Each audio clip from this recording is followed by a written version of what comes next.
የሚዲያ ዘርፍ እውነትን በማሳወቅና ለጋራ ብሔራዊ ማንነት ግንባታ በትኩረት ሊሰራ ይገባል በማለት ጠቅላይ ሚኒስትር ዶክተር አብይ አህመድ የሚዲያ እመርታ ለትርክት ግንባታ በሚል መሪ ሀሳብ ሀገራዊ ሚዲያ ተቋማት የምክክር መድረክ ላይ ተናግረዋል። ሚዲያ የሀገር ገጽታ መገንቢያ ብቻ ሳይሆን በሕግና በስነ ምግባር የሚመራ የሀገር ምሰሶ ነው ሲሉ አክለዋል። በተለይም እንደ ኢትዮጵያ ባሉ ብዙሃን ሀገራት ደግሞ የሚዲያ የጋራ እሴትን ከመገንባትና አንድነትን ከማጠናከር አንጻር ያላቸው ሚና ትልቅ መሆኑም ማሳያ ነው። እንግዲህ ሚዲያ ለሀገራችን ብሔራዊ ጥቅምና ለሀገረ መንግስት ግንባታ ምን መሳይ ነው በሚል እዚህ የዳጉ ስቱዲዮ ቆይታ እናደርጋለን። ካፍታ ቆይታ በኋላ ተመልሰን እንገናኛለን።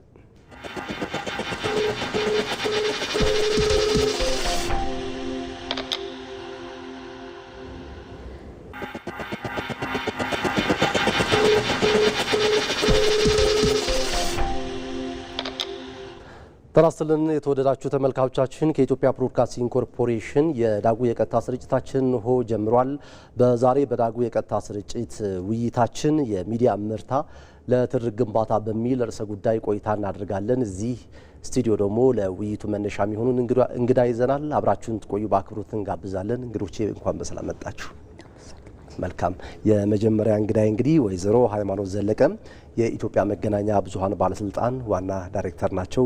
ሁለተኛ እንግዳይ ደግሞ አጋረደች ጀማነህ ዶክተር የአዲስ አበባ ዩኒቨርሲቲ የጋዜጠኝነትና ተግባቦት መምህርት ነች።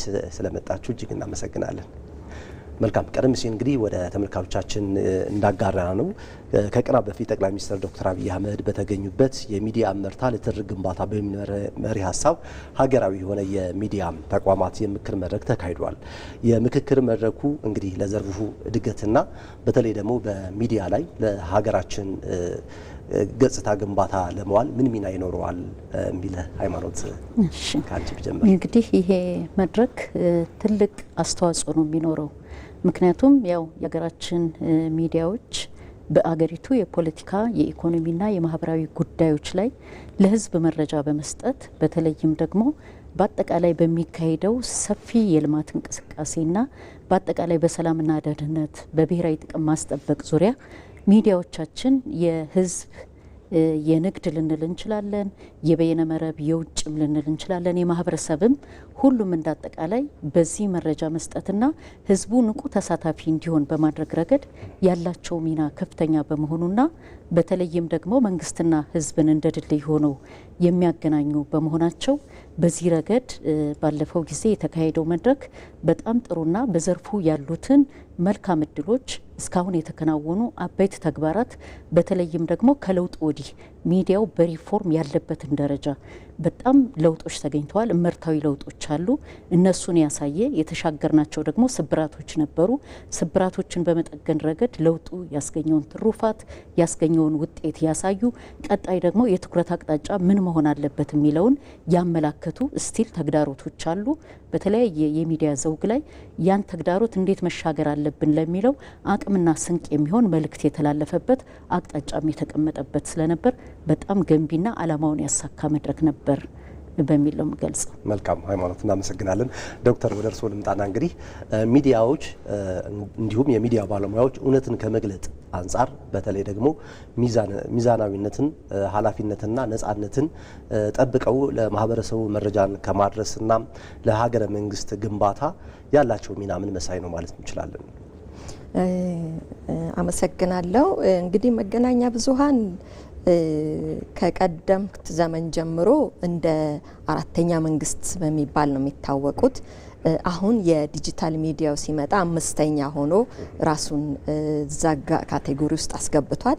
ልክ እንደ ህግ አውጪው፣ እንደ ህግ ተግባሪው፣ እንደ ህግ ፈጻሚው ሶስቱ ራሳቸውን እንደቻሉ የመንግስት ተቋምነታቸው መገናኛ ብዙሃንም ራሳቸውን ችለው በአራተኛነት የሚቀመጡ ናቸው። ክብርት ወይዘሮ ሃይማኖት እንዳሉት በመንግስትና በህዝብ መካከል ያለ ብቸኛ ድልድይ መገናኛ ብዙሃን ነው። ይሄ መገናኛ ብዙሃን ይህንን ኃላፊነት ቢሰጠውም የሚመራበት ደግሞ ዓለም አቀፋዊነት ያላቸው እሴቶች አሉት። የትም ቦታ ላይ ብትሄድ የማትጥሳቸው እውነትን መናገር፣ ሚዛናዊነት፣ ፍትሃዊነት፣ ቅርብነት፣ ይሄ ምንድነው ትክክለኛነት አኪዩሬሲ የምንለው ያለምንም ሳይዛባ እነዚህን እሴቶች ትጥቅ አድርገው በመገናኛ ብዙሃን ባለሙያዎቻቸው አማካኝነት ተቋማት ይህንን ይተገብራሉ። እነዚህን መርህና እሴቶች ምርኩዝ አድርገው ደግሞ ማንን ነው የሚያገለግሉት? ለህዝብ ወገንተኝነታቸው ሁልጊዜ ለህዝብ ነው። ህዝቡ ደግሞ በጣም የተለያየ ነው። በሃይማኖት የተለያየ ነው። በፍላጎት የተለያየ ነው። ተፈጥሮ በሰጠው መልክዓ ምድራዊ ገጽታው በጣም የተለያየ ነው። ስነ ልቦናው የተለያየ ነው። ሙያው የተለያየ ነው። በጣም ይሄንን ብዝሃነትን ይዞ ወደዚህ ወደ አንድ ተቋም ወደ መገናኛ ብዙሃን የሚመለከትና የሚያንጋጥጥ ነው። ስለዚህ እነዚህን የተለያዩ ፍላጎቶች፣ የተለያዩ አስተሳሰቦች፣ የተለያዩ ማንነቶች አስተሳስረው መገናኛ ብዙሃን ሁሉንም በእኩል ደረጃ የሚያገለግሉ ናቸው። የህዝቡ ቢለያይም ቅሉ ህዝብ የጋራ እሴቶችን አሉት። አንድ ሀገር ነው ያለው፣ አንድ መንግስት ነው ያለው። ግራ ቀኝ ሲያይ ይለዋወጣል። አንዱ ጋር ያለው ለሌላው ሀብት ነው፣ አንዱ ጋር ያለው ለሌላው ትጥቅ ነው፣ አንዱ ጋር ያለው ለሌላው ጉልበት ነው፣ አቅም ነው። ስለዚህ ይናበባል። ይሄንን ተናባቢ የሆነ ህዝብ ውስጥ ያለ ብዝሃነት መገናኛ ብዙሃን አገናዝበው በጥንቃቄና በዘዴ ለማንም ሳይወግኑ አንዱን ከፍ አንዱን ዘቅ ሳያደርጉ ማገልገል ይጠበቅባቸዋል። እውነተኛ የሆነ መረጃን ለህዝቡ ማገልገል ይጠበቅባቸዋል ማለት ነው። ህዝቡ ቅድም እንዳልኩት በመልክዓ ምድር የተለያየ ነው፣ በስነ ልቦና የተለያየ ነው፣ በሃይማኖት የተለያየ ነው፣ በጾታችን የተለያየ ነን። ስለዚህ አንዱ ጋር ያለው የሚኖረው ህብረተሰብ ሌላ ጋር ስላለው ማወቅ አለበት። ይሄ ምንድነው ተሻግሮ ማለት ነው። ስለዚህ እርስ በርስ እንዲተዋወቁ፣ እርስ በርስ እንዲናበቡ፣ እርስ በርስ እንዲደጋገፉ መገናኛ ብዙሃን አንዱ ጋር የሌለውን እውነት ለሌላኛው መስጠት እና ተዋውቆ ምን ያደርጋል? መተዋወቅ ማለት ምን ማለት ነው? ማስተሳሰር ማለት ነው። ትስስርን ይፈጥራሉ። ራሳቸውን ነጻነታቸውን ጠብቀው ህዝባዊ ወገንተኝነታቸውን ጠብቀው የህዝቡን ብዝሃነት ጠብቀው አንድ አይነት መረጃ ለሁሉም ፍላጎት የሚያረካ መረጃ መስጠት ይጠበቅባቸዋል። በስነ ምግባር ነው መስራት ያለባቸው። ቅድም እንዳልኩት ስነ ምግባር ምንድነው? በኋላ ላይ ልንመጣበት እንችላለን። ይሄ ሚዛናዊነትን፣ እውነተኛነትን፣ ፍትሃዊነትን፣ ቅርበትን ያሉትን ወደ 7-8 ያሉ እሴቶች ጠብቀው ማለት ነው የራሳቸውን ፍላጎት አውጥተው ከዛ ውስጥ አገልጋይነታቸውን መስራት መቻል አለባቸው። መልካም ጥሩ። እንግዲህ ከቀናት በፊት እንግዲህ ዶክተር አብይ አህመድም እርስዎም አንስተውታል። በተለይ ደግሞ ሚዲያዎች የማህበረሰብን የጋራ ትርክትን ከመገንባት አንጻር፣ ትስስሮችን ከማጠንከር አንጻር መስራት እንደሚገባቸው አንስተው ነበር። ምናልባት ለተመልካቾቻችን ጠቅላይ ሚኒስትር ዶክተር አብይ አህመድ የኢትዮጵያ ሚዲያዎች ምን መሳይ መሆን አለባቸው ተብለው ለተጠየቁት ጥያቄ የመለሱት መልስ አለ። ለውይይታችንም ማጉልመሻ ይሆናል። እሱን ቪዲዮ ለተመልካቾቻችን ጋብዘን እንመለሳለን። እውነት የሚናገሩ ሚዲያዎች ያዩትን የሰሙትን በኮግኒቲቭ እውቀት ብቻ ሳይሆን ኤምፒሪካል በሆነ መንገድ ያን ኢንሲደንት ከቦታው ከሁኔታው ጋር አያይዘው እውነትን የሚገልጡ ቢሆኑ ጠቃሚ ነው ብዬ አስባለሁ። እውነትን መግለጥ ቀላል ነገር አይደለም። ዋጋ የሚያስከፍል፣ ገንዘብ የሚያሳጣ፣ በወዳጅ የሚያስጠላ ብዙ ጉዳዮች ሊተረኩበት ይችላሉ። እነዛን ጀግኖ መፈጸም የሚችል ሚዲያ ቢሆን ይጠቅማል ብዬ አስባለሁ። ሁለተኛ የጋራ ማንነት ላይ የጋራ ማንነት የሚገነቡ ቢሆኑ የመጀመሪያው ከአሚኮ ጋር የነበረኝ ቆይታ 9 ዓመት ገደማ ነው። መለስ ብለህ ብታየው ይሄንን ነው የሚያሳየው። ለምሳሌ የአማራና የኦሮሞ ሕዝብ ታሪክ የዛሬ 100 ዓመት አይጀምርም። 300 400 ዓመት ወደ ኋላ ብትሄድ ጎንደር ላይ ወሎ ላይ የጋራ ታሪክ አላቸው። በጋራ መንግስት መስርተዋል፣ በቋንቋ ተግባብተዋል፣ ተዋልደዋል። ሚዲያዎቻችን ግን ያንን ጉድ አይፈልጉትም። ያ አብሮ የነበሩበትን ጊዜ አይፈልጉትም። በሆነ ጊዜ የተጣሉበትን ጉዳይ ያነሳሉ። ኢንሲደንት ወይም ኬዝ ስተዲ በአካዳሚክስም ይታወቃል። አንድ ኬዝ ላይ ቤዝ አድርጎ ይጠናል። ነገር ግን ሚዲያዎች ኤምፒሪካሊ ኩነትን ከወቅቱ ከከባቢ ጋር አስተሳስሮ ማሳየት ቢችሉ ኖሮ አብዛኛው የጋራ ማንነት ያጣንባቸው ልምምዶች ይቀረፋሉ ብዬ አስባለሁ። መልካም ተመልካቾቻችን ተመልሰናል። እየተከታተላችሁት የምትገኙ ከኢትዮጵያ ብሮድካስቲንግ ኮርፖሬሽን በቀጥታ ስርጭት ወደ እናንተ የሚደርሰው የዳጉ የቀጥታ ስርጭታችን ዝግጅታችን ነው። ተመልሰናል። እንግዲህ ቀደም ሲል ዶክተር አብይ አህመድ ስለ ሚዲያ የጋራ ትርክት ላይ ማህበረሰብን ከማሳሰር አንጻር ሚዲያዎች የሚጠበቅባቸው ምን መሳይነት ብለው ለተጠየቀው የመለሱት መልስ ነው። ምናልባት እዚህ ጋር ሀይሚ ምናልባት ሚዲያዎች ልዩነትን ከመጫር ይልቅ በተለይ የጋራ ትርክትና የጋራ ማንነትን ከመገንባት አንጻር ምን ይጠበቅባቸዋል? ምናልባት የጠቅላይ ሚኒስትሩን መነሻ አድርገን ከወሰን በትክክል ቀደም ሲል ክቡር ጠቅላይ ሚኒስትራችንም እንደገለጹት እውነትን መግለጽ የተባለ ነገር በጣም ትልቅ ሀሳብ ነው። ከዛም ቀጥሎ ደግሞ የጋራ ማንነት ላይ ነው ትኩረት ያደረጉትና እንግዲህ ማህበረሰባችን ይታወቃል።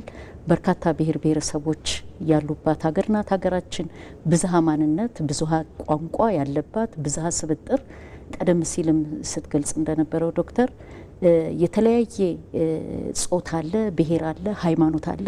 ይህን ሁሉ ተሳስሮ ያለበት ልዩ ውበት ያላት ሀገር ናት ያለችን። ስለዚህ አንዱን ካንዱ ነጥሎ ማሳየት በጣም በሙያ ስነ ምግባርም ራሱ ስተት የሚፈጥር ነው። ሁለተኛም ደግሞ በእኛ በአዋጃችን ላይ በመገናኛ ብዙኃን አዋጅ ላይ ራሱ ብዝሃ ማንነትን ማስተናገድ ለሚዲያ ግዴታ ነው። ግዴታ የተቀመጠ የስነ ምግባር መርሆ ነው፣ የማይጣስ ማለት ነው። ስለዚህ የህዝቦችን ብዝሃ ማንነት በዚህ ሀገር ላይ እያንዳንዱ የተመዘገበው እድገት በኢኮኖሚ ልንለው እንችላለን፣ ብልጽግናን በማረጋገጥ ረገድ በተለያየ በሰላም በደህንነት በተለያዩ እሴቶች ግንባታ መልካም እሴቶች ግንባታ ላይ በተናጠል የመጣ ውጤት የለም። ህዝቦች ተሳስረው በጋራ ያጎለበቱትን ከጥንት ያጎለበቱትን በአንድ ላይ ተጋግዞ እንደ አንድ ሆኖ ጠላትን መከላከል፣ እንደ አንድ ሆኖ ብሔራዊ ጥቅምን ማስከበር፣ እንደ አንድ ሆኖ ደግሞ የአገርን ደህንነት ጠብቆ ለትውልድ ማቆየት በጋራ የተሰራ ነው እንጂ በአንድ የተናጠል ብሔር ጥረት የመጣ ነገር የለም። ስለዚህ ይሄን አስተሳስሮ የጋራ ማንነትን አጋምዶ ማሳየት ይጠበቃል። የነጠላ ትርክት የምንለው እዚህ ጋር ነው። የወል ትርክታችን የምንለው ሚዲያው በአጽንኦት መስራት ያለበት በዚህ ረገድ ይሄን ነው።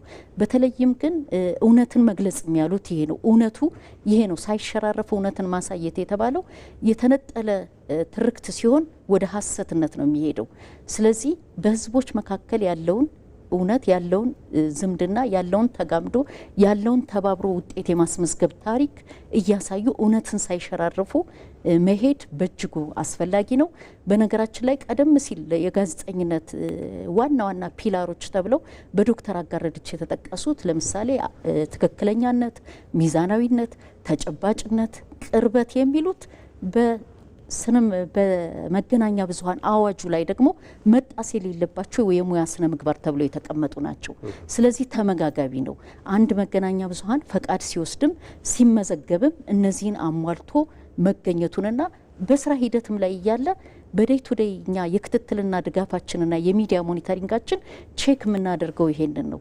ቅድም ሲነሳ እንደነበረው ከብዝሃነት በተጨማሪም ራሱ የአካል ጉዳተኝነት ፍላጎቶች አሉ፣ የጾታ ፍላጎቶች አሉ፣ የተለያየ ብሔርና የሃይማኖቶች ሁሉ እነዚህ ሁሉ ባላንስድ ሆነው ሚዛናዊ ሆነው መገኘት እንዳለባቸው በጋዜጠኝነት የተማረው የስነ ምግባር መርህ ብቻ ሳይሆን በመገናኛ ብዙኃን አዋጅ ደግሞ አንድ ባለሙያ ጋዜጠኛ ነኝ ብሎ ሲሰማራ ወይም አንድ ሚዲያ ሀውስ ፈቃድ ሲወስድ ሚዲያ መረጃ አሰራጫለሁ ብሎ ፈቃድ ሲወስድ እነዚህን ስነ ምግባሮች ጠብቆ ስለመስራቱ ተፈራርሞ ነው የሚወጣው ማለት ነው እኛ ጋር።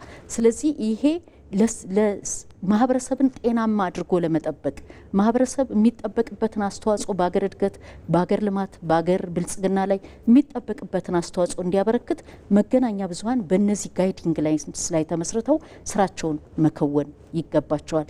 አሁን ያለው ሁኔታ እንዴት ነው ከተባለ ግን ዲጂታሉ በተለይ ፈተና ደቅኗል። የዲጂታል ሚዲያው መስፋፋትና ጋዜጠኛ ያልሆነው ሁሉም ጋዜጠኛ ሆኖ መሰማራቱ እነዚህ መርሆች እንዲጣሱ ለምሳሌ ከእውነት የራቁ የሀሰት ዘገባዎች ገበያ የሚያገኙበት ቅድም ክቡር ጠቅላይ ሚኒስትራችን እውነት ዋጋ ያስከፍላል ሲሉ ነበር። እውነትን የዘገበ በገንዘብም ሲታይ ብዙ ላይክ ስለማያገኝ ብዙ ሼር ስለማያገኝ ገቢውን ሊያሳጣው ይችላል። ግን ከእውነት ጋር መቆም ደግሞ መርሁ ይጠይቃል። ከእውነት ጋር መቆም ደግሞ እኛ ጋር የተወሰደውን የዘገባ ፈቃድ የሚሆን የሙያ ፈቃድ እንዲሁም ደግሞ ሚዲያ የማቋቋም ፈቃድ ጠብቆ ለመቆየትም ማህበረሰብም ጋር ደግሞ ጥሩ ስም ቢውልት አድርጎ ገንብቶ ለመሄድም እውነትን ጠብቆ መስራት የግድ ይላል እንጂ ገበያው ላይ ያለው አሁን ሀሰተኛና ስሜታዊ ዘገባዎችን ይዞ መውጣት፣ የነጠላ ትርክቶችን ማጉላት፣ አንዱን አሳንሶ አንዱን አስበልጦ አንዱን ልዩ ባለ ታሪክ አንዱን ደግሞ ልክ በአገሪቱ ላይ ብዙ ተሳትፎ እንደሌለው አሳንሶ ማሳየት እንዲህ አይነት የተዛነፉ አካሄዶች በተለይ ዲጂታል ሚዲያው ፈተና ደቅኗል። ይህን ግን በየጊዜው በእንዲህ አይነት መድረኮች እየተራረሙ አቅም እየገነቡና እያጎለበቱ አስተሳሰብን መሄድ ይጠይቃል ማለት ነው። መልካም ጥሩ ሀሳብ ነው ያነሳነው። ዶክተር ወደ እርስዎ ልምጣና ምናልባት እንደ ኢትዮጵያ ላሉ ብዝሃ ማንነት ላሉ ህዝቦች ነጠላ ትርክቶችን ወይ ደግሞ የማያግባቡ ጸብጫሪ ትርክቶችን እያነሱ ህዝብን ከመከፋፈል ይልቅ ሚዲያዎች ወደ አንድነት ወደ አሰባሳቢ ትርክትን የጋራ የሚያደርጉ ትስስር ሊፈጥሩ የሚችሉ ትርክቶችን ከመገንባት አንጻር ቀደም ሲል ጠቅላይ ሚኒስትሩም ተናግረውታል። ምን ይጠበቅባቸዋል ማለት ይቻላል? እንደ መርህ መገናኛ ብዙሃን ስሙ እንደሚያመለክተው የብዙሃን መገናኛ ነው የሚለው እንጂ የተወሰነ የግሩፕ አይልም። ማህበራዊ ሚዲያ ላይ ካልመጣን በስተቀር እነዚህ ተቋማት አሁን በቀደም ለታ ክቡር ጠቅላይ ሚኒስትር በተገኙበት መድረክ ላይ ያሉት የመገናኛ ብዙሃን አይነቶቻቸውን አይተናል። የግል አለ፣ የንግድ አለ፣ የክልል የማህበረሰብ ሁሉም አሉ። እነዚህ በሙሉ ምንድነው ቅድም እንዳልናቸው አንድ ቤተሰብ ውስጥ እንኳን የተለያየ ሰው ነው ያለውና ታሳቢ አድርገው መስራት ያለባቸው የመጀመሪያው ነው የሚቀርጹት አጀንዳ ራሱ ታሳቢ ማድረግ ያለበት ብዙዎቹን ነው። ማንኛውም ሰው አንድ መገናኛ ብዙሃን እሱን የሚመለከተውን መረጃ እስካልሰጠው ድረስ አይከታተለውም። ይሄ ምን ማለት ነው? ያ ተቋም ያ ጋዜጠኛ ያገለለው ህብረተሰብ አለ ማለት ነው። ማግለል ብቻም ሳይሆን ደግሞ ያጣውም ማህበረሰብ አለ ማለት ነው። ጉዳቱ በሁለቱም በኩል ነው። ህብረተሰቡ መረጃ ያጣል፣ ምክንያቱም እሱን የሚመለከት ኮንተንት ስለማያገኝ። ሚዲያውም ደግሞ የሚከታተለው ታዳሚ በተወሰነ መልኩ ቁጥሩ ያንስበታል እና ይህንን እንደ ፍሬምወርክ ወስደን ነው መስራት ያለብንና ነጠላ ትርክት ካቀረበ አንድ መገናኛ ብዙሃን ያችን ትርክት የሚፈልግ ሰው ብቻ ነው የሚያዳምጠው። ግን ኢፌክቱ ምንድነው የሚሆነው? ያችን ትርክት አዳምጡ የታጠቀ ህብረተሰብ ውስጥ ሲኖር አኗኗሩን ያናጋዋል። ምክንያቱም እሱ በመረጃ ታጥቋል ማለት ነው። የሰማውን ይዞ ህብረተሰብ ውስጥ ሲሄድ ግንኙነታቸው ይናጋል። እነዚህን ነገሮች ሁሉ ነው ማሰብ መቻል ያለብን እና የጋዜጠኝነት ኃላፊነት ተጠያቂነት አለበት። ተጠሪነቱ ለማህበረሰቡ ነው ብለናል። እውነትን መናገር መቻል አለበት ብለናል። ለራሱም ክብር መስጠት መቻል አለበት ብለናል። ያ ክብር የሚያገኘው ምንድነው? ተአማኒነት፣ ይሄ ክሬዲብል የሆነ እውነተኛነት ያለ የተመሰረተ መረጃ ሲሰጥ ነው። ይሄንን አስቦ መጀመሪያውኑ ፍሬም ሲያደርግ ለህብረተሰቡ ሁሉንም ያማከልነትን ይዘት መቅረጹ ላይ ምንድነው ማተኮርና መስራት መቻል አለበት። ይሄን ካላደረገ ከመስመር ውጭ ነው የሚሆነው። ጋዜጠኛ አይደለም። የራሱን ስሜት ብቻ የሚያዳምጥ ነው። በጣም አድሏዊ ነው።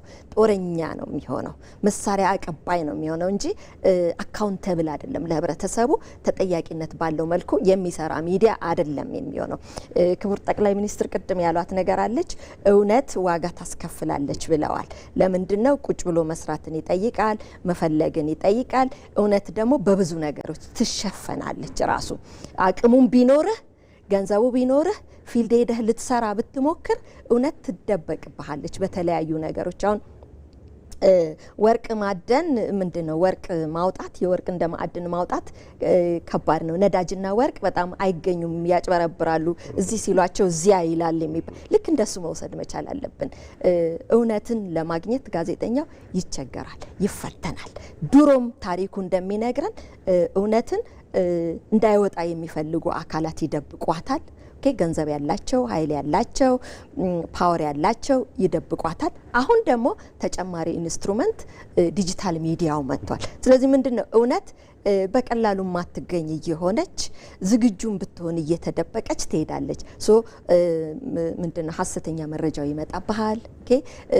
አርቲፊሻል ኢንተለጀንስ ይሄ ምንድነው አርቲፊሻል ሰው ሰራሽ አስተውሎቱ ይመጣብሃል። የጋዜጠኛው ፈተና በስነ ምግባር ብቻም ሳይሆን በቴክኖሎጂ ተጨምሮ እየተጨመረ ነው። ስለዚህ በዚህ ወቅት ላይ ያለ የመገናኛ ብዙሃን ባለሙያ በብዙ መልኩ ራሱን ማዘጋጀትና መስዋዕት መሆን መቻል አለበት። በዚህ ዘመን የሚያስፈልገው ከወታደራዊ ጀግንነት በበለጠ የመገናኛ ብዙሃን ባለሙያ ጀግንነትን ይጠይቃል። እውነትን ትፈልጋለህ። ይሄ ፖስት ትሩዝ እየተባለ ድህረ እውነት በግለሰቦችም ተጽዕኖ የሚደረግበት ነው። የመረጃ ድበቃ ማለት ነው። ቴክኖሎጂው ብቻ ሳይሆን በዚህ ውስጥ ራሱን መስዋዕት አድርጎ ለህዝቡ ሁልጊዜ የሚያስበው አይኑን ጨፍኖ ማሰብ ያለበት ድሃውን ገበሬ፣ ያልተማረውን ህብረተሰብ። እኛ ሀገር የተማረው ህብረተሰብ ማንበብና መጻፍን ጨምሮ 60 በመቶ ነው የሚል ነገር አለ። በአሁን ያንን ከ60 በመቶ ውጪ ያለውንም ህብረተሰብ አድሬስ የሚያደርገው ማን ነው? መገናኛ ብዙሃን ነው። የተማረው 60% ያነባል፣ ሶሻል ሚዲያ ይከታተላል ብንል ያ 40% ስቲል ወደ ኋላ ይቀርብናል። ዲጂታል ሚዲያው ላይ የለም፣ መረጃ የሚጠይቀው የለም፣ መረጃ የሚሰጠው የለም። ይህንን አስበን ነው መስራት ያለብን። ስለዚህ በዚህ መልኩ እነዛ ድሮ የነበሩትን ጎልደን ሩልስ የመገናኛ ብዙሃን ወርቃማ መርሆች አልጠፉም፣ ተፈተኑ እንጂ እነሱን አምጥተን እንደገና ራሳችንን በዚህ በዲጂታል ዘመን ብቁ አድርገን ማገልገል ነው ያለብን። ስለዚህ ነጠላ ትርክት በጣም አደገኛ ነው። ሁለተኛ የህዝብ ፍላጎት የምንለው ነገር አለ፣ ፐብሊክ ኢንትረስት የምንለው ነገር አለ። ህዝቡ ምንድነው የሚፈልገው? እውነትን ማግኘት ይፈልጋል። እንደገና ደግሞ ራሱን ማየት ይፈልጋል። ከጎረቤቶቹ፣ ከዘመዶቹ፣ በርቅ ካሉ በደም ከተሳሰራቸው፣ በስነ ልቦና ከተሳሰራቸው ጋራ መገናኘትን ይፈልጋል። ያ ነው የህብረተሰብ የፐብሊክ ኢንትረስት የሚባለውና ለዚህ ሁሉ ጋዜጠኛው ብቁን መሆን መቻል አለበት። ተቋማት ሊያግዙት ይገባል። መልካም ጥሩ ሀሳብ ነው የተነሳው። ወይዘሮ ሃይማኖት ወደ እርስዎ ልመለስና ምናልባት እንደ የኢትዮጵያ መገናኛ ብዙሃን ባለስልጣን በሀገራችን ያሉ የሚዲያ ተቋማትን ከማብቃት ረገድ የተለያዩ ግንዛቤ ማስጨበጫ ትምህርቶችን ከመስጠት ከመከታተል፣ ድጋፍ ከማድረግ ረገድ የኢትዮጵያ መገናኛ ብዙሃን በሀገራችን ያሉ የሚዲያ ተቋማት ቁመና ላይ ምን መሳይ ናቸው ብሎ ይገመግማል? እስኪ እናንሳቸው። እሺ፣ ያው እንግዲህ ኢትዮጵያ ውስጥ ያሉ የሚዲያ ተቋማት ወደ 310 ናቸው። ፈቃድ ወስደው ተመዝግበው የሚንቀሳቀሱ ህጋዊ ሆነው ማለት ነው። ከዚህ ውጪ ያልተመዘገቡና ፈቃድ ያልወሰዱ ደግሞ በርካታ አሉ፣ በተለይ ዲጂታሉ ላይ። ስለዚህ በባለስልጣኑ እነዚህ 310 ያሉ ተቋማትን ባለፉት እንኳን 4 ወራት አካባቢ ብናይ የ3 ወር የሚዲያ አዝማሚያቸው ምን ነበረ የሚለውን የሚዲያ ሞኒተሪንግ ወይም የሚዲያ ክትትል እየተሰራ የይዘት ግኝት አመላካች ውጤት በማውጣት ባለፉት ወራት ወደ 6 መድረኮች አካሂደናል። በዚህ ያደረግነው ምንድነው? እንግዲህ እኛ አዋጅ ላይ የተቀመጠው የመገናኛ ብዙሃን አዋጁ የሚለው ቅድም እንዳለችው ነው ዶክተር፣ ማለት ብዙሃን መገናኛ በቃ ቅድም እንዳለችው የአገር ወታደር ማለት ናቸው። ምናልባት መሳሪያው ነው የሚለያየው። ይሄኛው አካል ብዕር ነው የያዘው፣ አገሩን የሚጠብቅ መከላከያ ሰራዊት ደግሞ የሌላ መሳሪያ የቴክኖሎጂ የታገዘ የታጠቀ ነው። ይሄኛው ግን ብዕር ነው ያለው። ስለዚህ ኃላፊነቱ ግን እኩል ነው። አገር መጠበቅ ላይ ያለው ኃላፊነት ግን ሲነጻጸር እኩል ነው። አገር ጠባቂ ኃይል ነው ይሄኛው። ስለዚህ በዚህ ደረጃ በተለይ አዋጁ ምን ብሎ ያስቀምጣል? ሚዲያዎች ለሀገር ሰላም፣ ደህንነትና ለሀገር ግንባታ ያላቸውን ሚና ማጠናከር እና እንዲሁም ደግሞ ብሔራዊ ጥቅም ላይ ብሔራዊና የሕዝብ ጥቅሞች ላይ ያላቸው ሚና የሚጠናከርበትን ሁኔታ በየጊዜው እየፈተሹ የይዘት ክፍተት ካለ እየሞሉና አቅም እየገነቡ መሄድ ማንዴት ለመገናኛ ብዙሃን ባለስልጣን ይሰጣል። ይህን መሰረት ባደረገ ሁኔታ እንግዲህ እንዳልኩ 6 መድረክ ሲካሄድ የህዝብ መገናኛ ብዙሃን ኢትዮጵያ ውስጥ ወደ 23 አሉ የተመዘገቡ፣ እኛ ጋር ተመዝግበው የሚሰሩ። ከዚህ በተጨማሪ የንግድ ወደ 40 አሉ፣ የበይነ መረብ ወደ 73 አሉ፣ የማህበረሰብ ሬዲዮዎችና ቴሌቪዥን 40-50 አካባቢ አሉ፣ የሃይማኖት ራሱ 51 አሉ። የውጭ ሚዲያዎች ደግሞ ወደ 35 አሉ። ዞሮ ዞሮ ትኩረት ያደረግነው ከውጭ ሚዲያዎች በቀር በሌሎቹ ላይ የነበረውን የይዘት ግኝት አብረን እንድናየው አድርገናል። ምንድን ነበር ጥንካሬው? ምንድን ነበር ክፍተቱ? ወዴት ነው መሄድ የሚገባን የሚለው ላይ በተለይ ቅድም ባልኩ በሀገር ሰላምና ልማት፣ በሀገር ደህንነት ላይ፣ በሀገር ብሔራዊ ጥቅሞች ላይ የነበረን ዘገባ እንዴት ነበር የሚለውን እኩል አብረን በሚያሳይ ሁኔታ ግኝቱ ቀርቦ ተወያይተን ተመካክረን ክፍተቱ የት ላይ ነው፣ ጥንካሬው የት ላይ ነው የሚለውን ነገር የጋራ አድርገን በዚህ ረገድ ያለውን የአቅም ክፍተት ግን ሁሉም ፔኑ እንዲሰማው በጥንካሬዎቻችን ሁላችንም አጠናክረን እንደምንቀጥል ተግባብተን፣ ግን ደግሞ ያሉ ክፍተቶች ላይ ግን ሁላችንም የጋራ አሳይመንት የባለስልጣኑ ወይም ደግሞ አገሪቱ ላይ ያለው አስፈጻሚ አካል የመንግስት ብቻ ሳይሆን ሁሉም ፈቃድ ይሄን ፈጽማለሁ ብሎ የወሰደና የአገር ዜጋ የሆነው ጋዜጠኛ በሀገሩ ጉዳይ ላይ እኩል እንዲሰማው እኩል ተቆርቋሪ እንዲሆን የማድረጉን ጉዳይ አብረን በጋራ ተወያይተናል።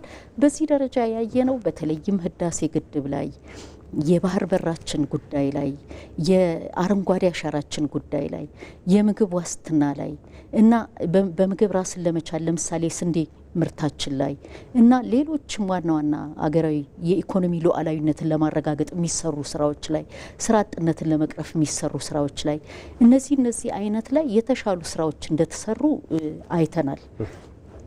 እንደ ክፍተት በተለይ ህዝቡ ላይም ያየነው ንግዱ ላይም ያየነው ሰም ኤክስተንት የብሔራዊ ጥቅሞቻችን ላይ የሚቃጡ አሉታዊ መረጃዎችን መመከት ላይ ግን ስቲል ክፍተት እንዳለብን አይተናል። ስቲል ክፍተት እንዳለ በሚዲያዎቻችን ላይ እኛም አቅም ስንገነባ በዚህ ደረጃ ያለ ክፍተት ወስደናል። በተለይ በብሔራዊ ጥቅሞቻችን ዋና ፒላር ብለን የምናነሳው የባህር በር ጉዳይ ነው። የባህር በር ጉዳይ ከጠላት የተለያየ አጀንዳ ሲነሳበትና የተለያየ አሉታዊ የሆኑ ተጻራሪ አመለካከቶችና ተጻራሪ ንግግሮች፣ ድርጊቶች ሲንጸባረቁ ቀድሞ ፈጥሞ ምላሽ መስጠት ላይና በሚመለከተው ምሁር ማስተንተን ላይ በሚመለከተው የፖለቲካ አካልና የመንግስት አመራሮች ቶሎ ተተንትኖ ለህዝብ ግልጽነት የመፍጠር ላይ እሱም ላይ ክፍተቶችን አይተናል። ከዚህ በተጨማሪ ግን እንዳጠቃላይ ዋና ዋና ምሰሶ በሆኑ ጉዳዮች ላይ ግን በተለይ የህዝብ የንግድና እንዲሁም ደግሞ የበይነ መረብን በተወሰነ የውጮችን በተወሰነ ደረጃ የተሻለ ስራ የተሰራበትን ሁኔታ አይተናል። ስለዚህ አቅም በመገንባት ክፍተትን በማረም ምክክር በማካሄድ ውይይት በማካሄድ በዚህ 6 መድረኮች ላይ ቀደም ሲል እንደገለጽኩት ከህዝብ፣ ከንግድ፣ ከክልል መገናኛ ብዙሃን፣ ከማህበረሰብ፣ ከሃይማኖት መገናኛ ብዙሃንና እንዲሁም ከዲጂታሉና በተወሰነም ከውጭ መገናኛ ብዙሃን ጋር ወደ 1000 የሚሆኑ አመራሮችና ባለሙያዎች ተሳትፈውበት ከፍተኛ የመንግስት አመራሮች የመሩት መድረክና ተገቢው አቅጣጫ የተቀመጠበት ክፍተትን ደግሞ የጋራ አድርጎ በጋራ መፍትሄ ለማፈላለግ ቁርጠኝነቱ የታዩበት የተሻለ መድረኮችን አካሂደናል። እነዚህ አይነት መድረኮች ደግሞ ስህተትን ለመቀነስ ያግዛሉ።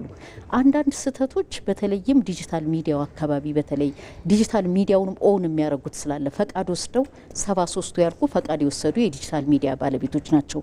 አንዳንዶቹ ለህትመት ወስደዋል ፈቃድ፣ አንዳንዶቹ ለጋዜጣ ወስደዋል። ግን በዲጂታሉ ይመጣሉ፣ በዲጂታሉ ይሰራሉ። ስለዚህ የሚታዩ ጥሰቶች አንዳንዶቹ ሆን ብለው ይሰራሉ። ይሄን በግልጽ የምንነጋገርበት ሁኔታ አለ። ከእውቀት ማነስ ከግንዛቤ ማነስ ሳይሆን ሆን ብሎ የታሪካዊ ጠላትን አጀንዳ በመቀበል ሆን ብሎ የተለያዩ አፍራሽ ኃይሎችን ጽንፍ አመለካከት ያላቸውን ኃይሎች አጀንዳ በመቀበል አንዳንዶቹ ደግሞ ከሙያ እውቀት ማነስና ከአቅም ማነስ ከግንዛቤ እጥረት የሚሰሩ ስህተቶች ስላሉ እነሱን አይተን በጋራ ራሱ ጋዜጠኛውና ራሱ የሚዲያው አመራር ወስዶ መታረም አለባቸው ተብሎ እርስ በርስ መተራረም የተካሄደባቸው እርስ በርስ ክፍተትን ለመሙላት በጋራ መስራትና ያሉ ደግሞ ውስንነቶች በተለይ ደግሞ ከመንግስት አካል መረጃ በማግኘት የተለያዩ ድጋፎችን በማግኘት ደግሞ ያሉ ክፍተቶች በግልጽ የተነጋገርንበት ከዛ ወዲህም ደግሞ ያሉ ስህተቶች ስናይ ሪላቲቭሊ እየቀነሱ የሄዱበት ከመተራረም በኋላ ያለውን አዝማሚያ ኢምፓክት ስንሰራ በጣም በተሻለ ሁኔታ እየቀነሰ ግን ደግሞ ቅድም ያልኩ መሰመር ያለበት ሆን ብለውና አውቀው የጠላት መልእክተኛ ሆነው የሚሰሩት ግን ዛሬም ብዙ ያልታረሙበትን ሁኔታ አይተናል። ቢያንስ ግን በግንዛቤ ማጣት በአቅም ማነስ እና በተለያዩ የመረጃ ማጣትም ሊሆን ይችላል የሚሰሩ ስህተቶችን ግን ከዛ መድረክ በኋላ እየቀነሰ የመጣበትን ሁኔታዎች አስተውለናል። ስለዚህ ውጤት ያላቸው ስራዎች እየተሰሩ ነው።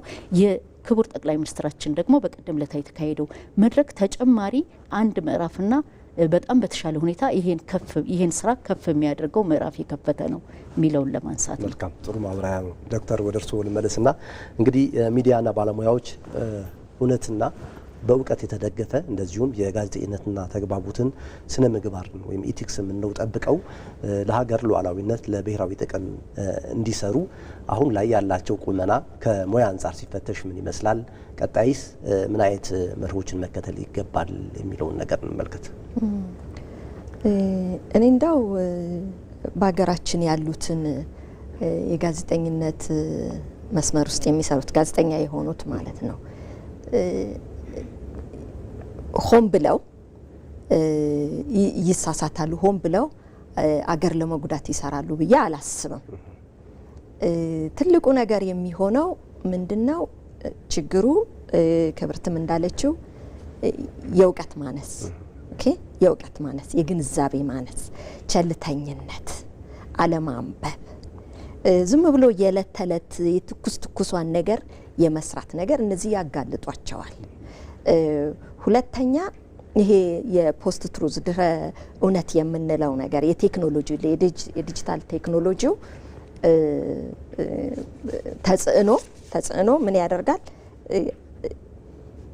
ስራቸውን ያደናቅፍባቸዋል። ለምሳሌ መረጃ መስጠት ማለት በመጣደፍ በመቸኮል ቶሎ ብለ ሰው ሳይሰማው የኔ ሚዲያ ቀድሞ ያቅርበው የሚለው የመቸኮል ነገር አለ። አሁን ሪሰንትሊ የወጡ ጥናቶች ምን ይላሉ? በቅርብ ጊዜ አሁን ያሉ ሁሉም ዓለምም ራሱ ቆም ብሎ እያለ ነው። ዲጂታል ሚዲያውን ቆም ብሎ እያሰበው ነው። እንዴት ነው የምጠቀምበት? ከሚወስደኝ ዲጂታሉ እንትኑ ከሚወስደኝ እኔ እንድጠቀምበት ምን ማድረግ አለብኝ እያለ ቆም ብሎ እያሰበ ነው። ስለዚህ ምን ይላል? አንደውም አሁን ትላማታ ራሱ በደንብ ቼክ ሳረግ መረጃ ቸኩለህ ከማሰራጨትህ በፊት በጣም ቼክ አርግ፣ ጊዜ ውሰድ ሁሉ የሚል ነገር አለ። አሁን ድሮ በጣም መፍጠን አለብህ፣ ዴድላይን ሚት ማድረግ አለብህ የሚል ነገር አለ። ያሁኑ ደግሞ ምንድነው የሚለው? ቀስ ብለህ አንዴ መረጃ ሀሰተኛ መረጃ ህዝብ ውስጥ ከተሰራጨ መልሶ ማረም ይከብዳል። ስለዚህ ይሄንን ማገናዘብ አለባቸው። እኔ አሁን ቅድም እንዳልኩት ሀገራችን ያሉ ውስጥ ይሄን በተለይ ፐብሊክ ሚዲያ ውስጥ የሚሰሩት የመንግስት ተቋማት ውስጥ የሚሰሩት የግል ተቋማት ውስጥ ረጅም ጊዜ የሰሩት ኦልሬዲ ተናበው ነው የሚሰሩት። እነዚህ አውቀው አይሰሩም። ሌላው ቅድም ክብርት ያለችው ነገር አለ። ሆን ብሎ የሚሰራም ስህተትም አለ። አታውቀውም፣ ምንጩንም አታውቀውም። የዚህን ኢንቴንሽኑን ፈልጎ ማጥናት ያስፈልጋል። የአቅም ማነስ ነው ወይንስ ገንዘብ ነው ወይንስ ግንዛቤ አለመኖር ነው? ኩርፊያ ነው ወይ? ኩርፊያ ብዙ ታሪካችን ውስጥ ብዙ ነገሮች አሉና ይሄ አንድ ለምሳሌ አንድ ሰው ቢያኮርፍ አኩርፎ ኢሚዲየትሊ ቢበቀል በስፋት ከላይ ያለችውን አገር ማሰብ መቻል አለበት። አገር ምን ይላል? አገር የሞተ እንደው ወዴት ይደረሳል ይላሉ እኮ አባቶች አይደለ? ዘመድ ቢሞት ብዙ ነገር ብታጣ ጊዜ ሲያልፍ ታገኘዋለህ። አገርህን ካጣህ ግን የት ነው የምትሄደው ማለት። ስለዚህ እንደዚህ አይነት ነገር ግንዛቤዎችን በደንብ መፍጠርና ቆም ብሎ ማሰብ የውስጡን በብዙ መልኩ ልትታገለው ትችላለህ። ህዝብህን ይዘ ከህዝቡ ጋር አዌርነስ ፈጥረ ትላንትና ማን ነው በቀደም ለታ ክቡር ጠቅላይ ሚኒስትር ያሉ በመረጃ ስህተታችንን ንገሩን እናርማለን ብለዋል። በመረጃ ፋይት ማድረግ እውነትን መፈለግ እውነትን መጻፍ ቻሌንጅ አለው ብለናል። ባለስልጣኑ ይቃወመሃል፣ መረጃ የያዘው ዊዝሆልድ ያረግብሃል፣ ፕሮሞት እንድታረገው ብቻ እንጂ ድክመቱን እንድታወራ አይፈልግም። ይሄ እኮ በጣም ዲናይ የማናረገው ችግር ነው ያለው። ስለዚህ እነዚህን ሁኔታዎች ከግንዛቤ ውስጥ አስገብቶ አቅምን አጠናክሮ በራስ መተማመንን አዳብሮ ተቋማዊ መመሪያዎችን ኤዲቶሪያል ፖሊሲዎችን የእያንዳንዱን ተቋም ኤዲቶሪያል ፖሊሲ ጥላ ሊሆነው ይገባል። የሚዲያ ተቋሙ የሚያሰማራው ሰራዊቱ ነው ጋዜጠኛውና ያ ሰራዊት ጥላ ሊኖረው ይገባል። እውነትን ያመጣል። እውነት ደግሞ ምንድነው ያዛልቃል። ከህዝብ ጋር ቅርበት ይፈጥራል። የህዝብን አመኔታ ያስገኛል። ስለዚህ ተቋማት ሚዲያ ሰራተኞቻቸውን በደንብ መያዝ መቻል አለባቸው። እነዚህ አይነት ነገሮች ሲሰሩ በውሸት የሚሰራው መንትፎ የሚሰራው ጋዜጠኛ ያልሆነው በስመ ጋዜጠኝነት የሚነግደው ምን ይሆናል? እየተበጠረ ወደ ዳር ይቀራል። ስለዚህ ይሄንን በደንብ ጥርስን ነክሶ መስራትን ይጠይቃል። ምንድነው ጋዜጠኞች ብዙ ይፈተኑበታል። አንዱ ዲጂታል ሚዲያው ነው ብለናል አይደለ? ዲጂታል ሚዲያ ይፈተናል። ሀሰተኛ መረጃ ይሰጣል፣ ሀሰተኛ ፎቶግራፊ ይሰጣል፣ ዲፕ ፌክ በጣም ጥልቅ የሆነ ግን ለማወቅ በጣም ችሎታ የሚጠይቅ ያንን ፈልፍሎ ለማወቅ ሌላ የቴክኖሎጂ ትጥቅ የሚጠይቅ ነው። ሚዲያ ተቋማት በዚህ በኩል በጣም ዝግጁ ሆነው ራሳቸውን ማብቃት መቻል አለባቸው። አንዱ ዲጂታል ሚዲያው ነው የሚፈትነው። ሁለተኛው ደግሞ ምንድነው ለምሳሌ ጋዜጠኞች አንዱ ቫልዩ የምታስተላልፈው መረጃ ምንጭ ይኑረው ነው።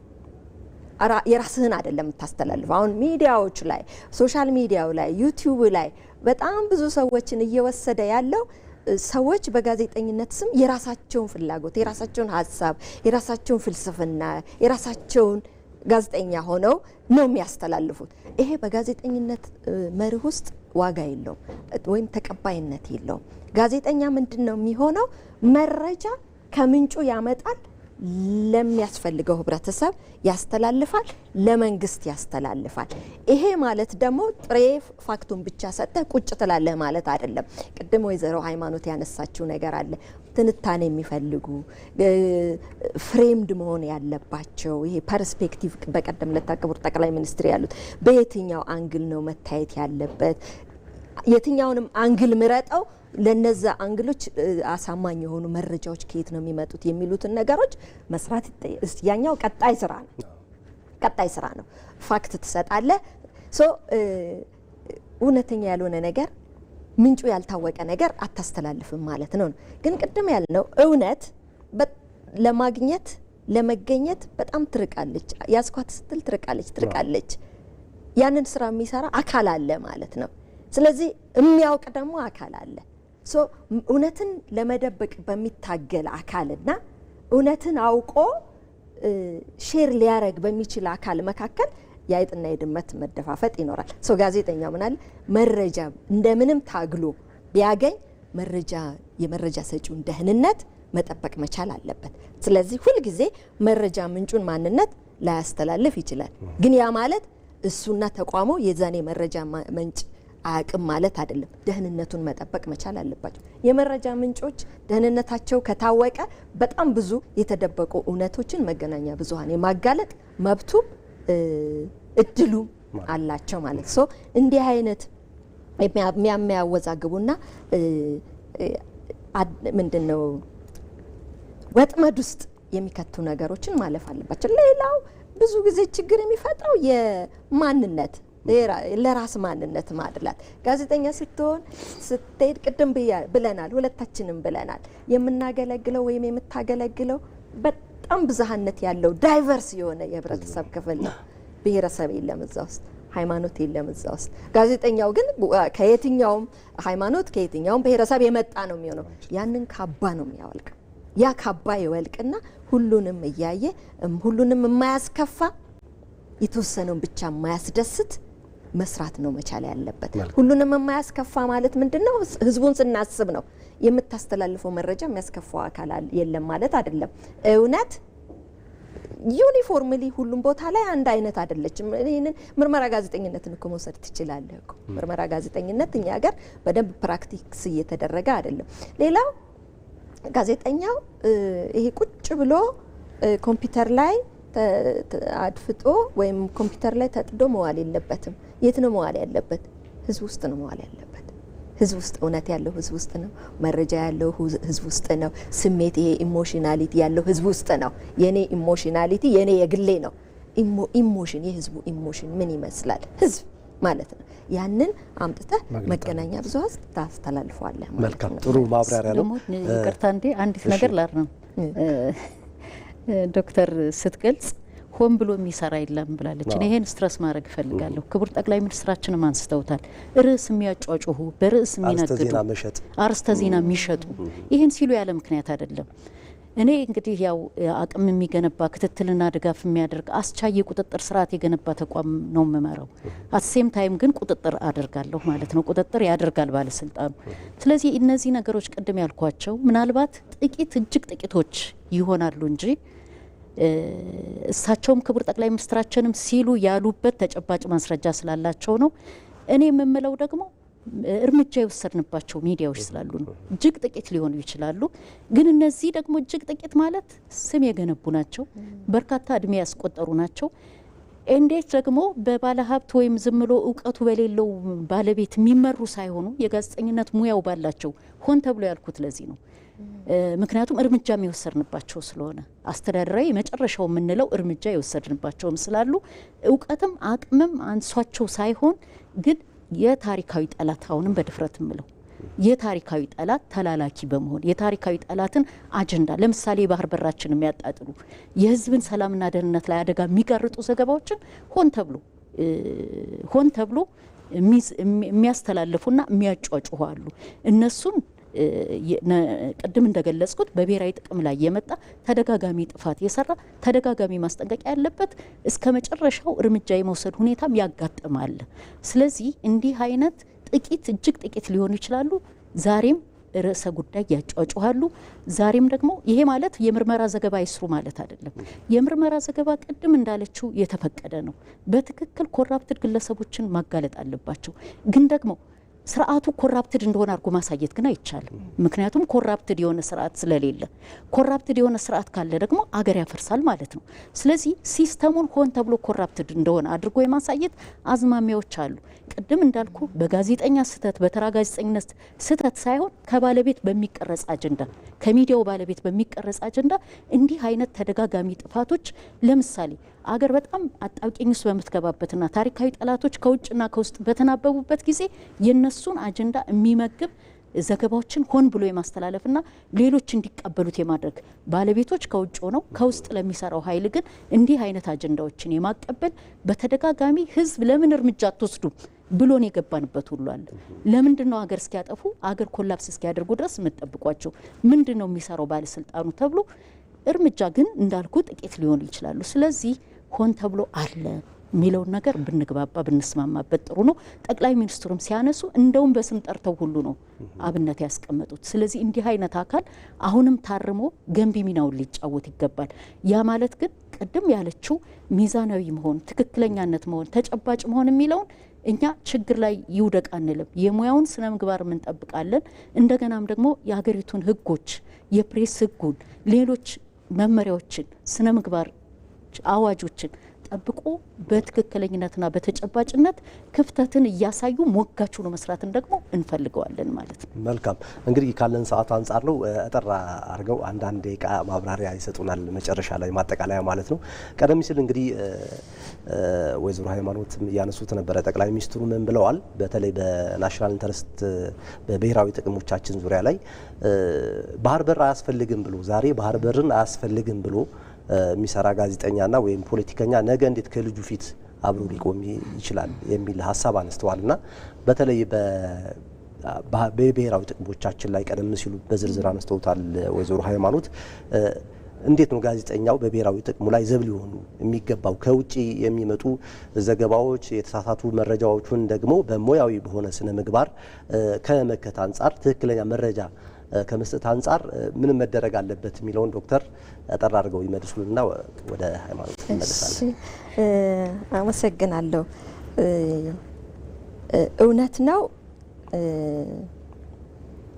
አንዳንድ አጀንዳዎች ወይም አንዳንድ ርዕሰ ጉዳዮች በዚህ በኩል አንድ እንቅስቃሴ ሲኖር ያንን የመምታት ነገር አይነት ይመስላል ትሬንዱ ራሱ የኛ የሚዲያዎች ሰውም ይሄ ሲሆን ነው የሚፈልገው የሚል ኦልሬዲ የተሳሳተ ነገር አለ። ምን ማለት ነው? አንድ ነገር ሲቀርብ ሌላውን ካውንተር ማድረግ መቅረብ የሆነ ለምሳሌ በግድቡ ጊዜ እኮ ግድቡ ሲሰራ እኮ ነበርና አይደለ? ሁላችንም ምን አይነት ጦርነት እንደነበረ ምን አይነት ትግል እንደነበረ በጣም የቅርብ ጊዜ እንኳን ማስታወስ እንችላለን። እና ይሄን ምን ልንለው እንደምንችል የተለያየ አስተያየት አይኑር እያልን አይደለም። ሰዎች የተለያየ አመለካከት ሊኖራቸው ይችላል፣ የተለያየ አስተሳሰብ ሊኖራቸው ይችላል፣ ወይም መንገዱን ላይስማሙ ይችላሉ።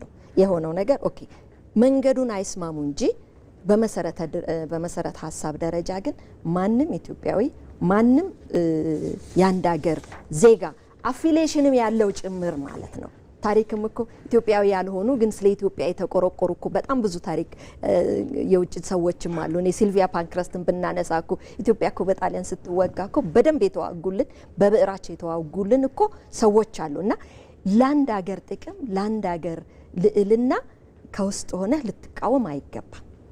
የባህር በር ያስፈልገናል። ሲወሰድም እኮ አንገት ተቆረጠ ተአላችሁ እኮ ተብሎ ስንት ያለ አንገት ይኖራል እኮ የተባለ ክርክር የነበረበት ዘመን ነው። ሶ አዲስ ነገር ሲመጣ ሪአክት ማድረግ ጥሩ ነው። የመጣውን ነገር ሼፕ እንዲደረግ በደንብ እንዲታይ በደንብ እየጠነከረ እንዲሄድ እንደ ሚስማር እንደ መምታት እየጠበቀ በደንብ ዲፌንደብል በሆነ መልኩ ለማድረግ ይጠቅማል። እና የባህር በር አያስፈልግም ማለት ቅድም ካልኩት ውስጥ ሊገባ ይችላል። በጣም ጥቂት ክብርት ወይዘሮ ሃይማኖት እንዳለችው ጥቂት ሆን ብለው ፕሮቮክ ለማድረግ ቅድም እንዳለ ያኮረፉ ሰዎች ሊኖሩ ይችላሉ። ነገር ግን ዞሮ ዞሮ መጨረሻው ምንድነው? አገር ላይ መጉዳት አገር ኤምፓየሯ በደንብ ብትጠነክር በደንብ የድሮ የነበራትን መልሳ ብታገኝ ኩራት ነው የምንሆነው። we have a dream አይደለ? ሁላችንም ህልም አለን አገራችንን ወደ ላይ እሱ መታየት መቻል አለበት። ግንዛቤ መፍጠር ነው። ልክ አይደለህም ማለት ነው። ኮንሲኩዌንሱን ማሳየት ነው። ኦኬ ይሂድ ያኛውም ሀሳብም ይምጣ ኢትስ ኦኬ። ግን እኛ ከውስጥ ደግሞ በደንብ አድርገን ያንን የሚያሸንፍ ሀሳብ ማቅረብ መቻል አለብን። በጣም እንትን ያለኝ ቅድም ክብርት ስትናገር የመጣልኝ ነገር ሁለታችን የተለያየ ጫማ ውስጥ ነው ያለ ነው። ወይዘሮ ሃይማኖት ሬጉላቶሪ ውስጥ ነው ያለችው፣ እኔ አካዳሚያ ውስጥ ነው ያለሁት። ስለዚህ ሬጉላቶሪው የቀረበት ነገር በቀደምም እዛ ስብሰባ ላይ ሲነሳ ነበረ። ሚዲያዎች ተቀጡ ወይ አልተቀጡም ወይ፣ እዛ የተለጠፈው ነገር ምን ደረሰ የሚለውን ነገር እኛ በምርምር እንሄድበታለን። ቢታወቅ ሌላው ነግበኔ ብሎ ይማርበታል። እኔ የኢትዮጵያ ሚዲያ ካውንስል አባል ነኝ። እዛ የሚመጡ አሁን እዚህ ስላልተነሳ ነው እንጂ ግን ጥሩ አብነት የሚሆኑ ነገሮች አሉ። የጨዋታ የሚመስሉ እኮ ሪፖርቶች አሉ እኮ የጨዋታ የሚመስሉ ዜናዎች፣ ፌክ ዜናዎች አሉ። በጣም ትልልቅ ሾዎች ላይ የሚቀርቡ ግን እንደ አካዳሚሻን እኔ ለወደፊት እሰራበታለሁ ነው እንጂ ምላ አውጥቼ አላወጣውም። እንደተባለው ሚዲያዎች ላይ የማይሰሩ ስህተቶች የሉ።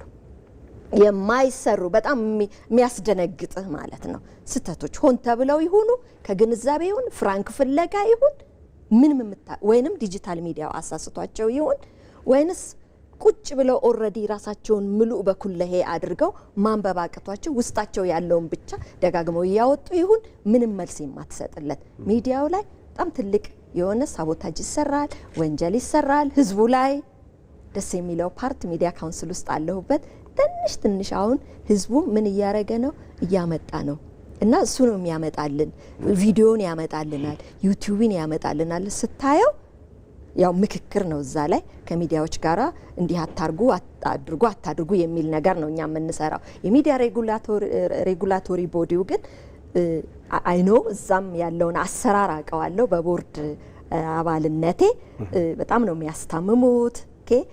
በምክር ነው በስልክ ነው ፍሬንድሊ ነው ያለው። ግን አሁን በጣም ከባሰ ግን ማስረጃ ባለው መልኩ የተቀጣው ሲወጣ አሁን እኛ ጋዛ ዩኒቨርሲቲ ውስጥ ያለነው አካዳሚ ውስጥ ያለውንም በታንጀብል በሆነ ነገር ስናየው ይሄ ሚዲያውን ለማድረቅ ኢንቫይሮንመንቱን ለማስተካከል አኔቲካል የሆነውን ነገር ለማስተካከል እንችላለን። መልካም ዶክተር ሽካለም ሰዓት አንጻር ነው ተጨማሪ እንግዲህ ማጠቃለያ አንዴ ያው ቀደም ሲል እንደገለጽ ነው የባህር በር ጉዳይ ነው እንደ ትልቅ አብነት የሚመጣው። አሁን ለምሳሌ ቅድም ሳነሳቸው የነበሩ ሆን ብለው ያልኳቸው ሚዲያዎች እጅግ ጥቂት ያልኳቸው እንዳለችውም ክትትል፣ ድጋፍ፣ አቅም ግንባታ ነው የምናስቀድመው። ግን ደግሞ ያልኩሃል የሀገር ሉዓላዊነትና የብሔራዊ ጥቅም ግን አዋጁ በግልጽ ያስቀምጣል። ሲጣስ በጣም የመጨረሻው ደረጃ ሲደርስ እንትን የሚባሉና እሱ ላይ ምንድነው በተለይ ቀደም ሲል እንደገለጽከው የባህር በራችን ጉዳይ ባለፈው ጊዜም ፓርላማ ላይ ክቡር ጠቅላይ ሚኒስትራችን አንስተውታል። የባህር በር ጉዳይ አጀንዳ ማስቀየሻ ነው ብሎ የጠላት ጎረቤት ሀገር ያወራውን አመራር ኮት ተደርጎ በእኛ በኩል ግን ኮት አልተደረገም። በእኛ በኩል ኢትዮጵያ እንዲህ ያለች ሳይሆን ቅድም ከጠቀስኩልህ ሚዲያ አንዱ የባህር በር ጉዳይ አጀንዳ ማስቀየሻ ነው አሉ ተብሎ የጎረቤት ሀገር ማስታወቂያ ሚኒስቴር ተጠቅሶ የተሰራበት ሁኔታ አለ። አሁን ይሄ እንዲህ አይነት ጉዳዮች ሲያጋጥሙ የሀገር ጥቅም ይቀድማል፣ የህዝብ ጥቅም ይቀድማል። ታሪካዊ ባለቤት ናት ሀገራችን። ይሄን የሚያጎላ ለትውልድ የሚዘልቅ ብሔራዊ ጥቅምን የሚያስጠብቅ ሚዲያን የሚያስፈልገን። ስለዚህ አንዳንድ ነገሮች የመጨረሻውን ጥግ ሲነኩና የመጨረሻውን ኮምፕሮማይዝ የማይደረግ ሲሆኑ እንዲህ አይነት ሆን ተብሎ ምንለው አንድ ሀገር የኢትዮጵያ የሚዲያ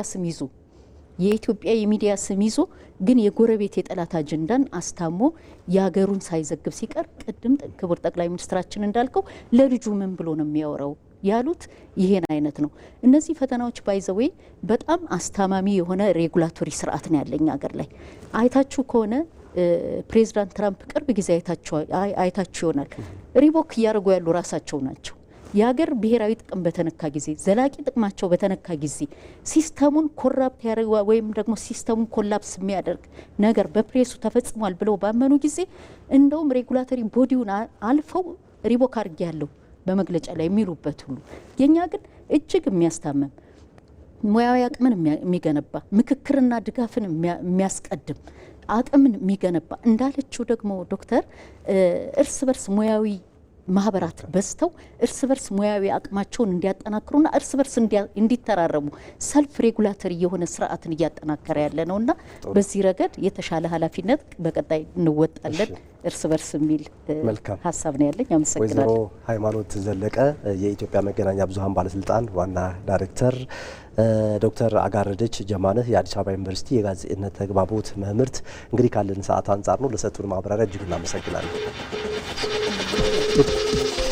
ከኢትዮጵያ ብሮድካስቲንግ ኮርፖሬሽን የዳጉ የቀጥታ ስርጭታችን በማወያየት እኔ ሰለሞን ንጉስ አብሬያችሁ ቆየሁ። ጤና ይስጥልኝ።